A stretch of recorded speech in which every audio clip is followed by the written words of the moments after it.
Berjumpa lagi bersama saya Julian Super Street Motorsport Bandar Sunway. Okey guys, depan saya ni ada satu W222.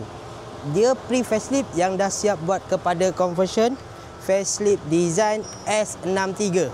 Yang ini barang-barang yang kita tukar. Kita tukar lampu depan. Korang tengok lampu depan macam mana? Lampu depan, bumper depan, dan dia datang dengan chrome lining design macam ni. So yang ini yang dikatakan S63 design facelift punya. Dan dia datang side skirt sekali tau.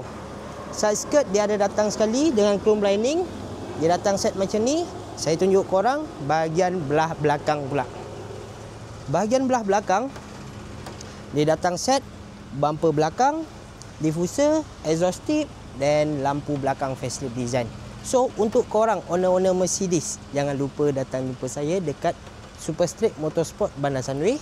Dan kita ada pelbagai model punya untuk conversion W205, 212, 213, 222 dan any kereta Continental car kita ada buat conversion. Jangan lupa datang jumpa saya dekat Super Street Motorsport Bandar Sunway. Bye bye.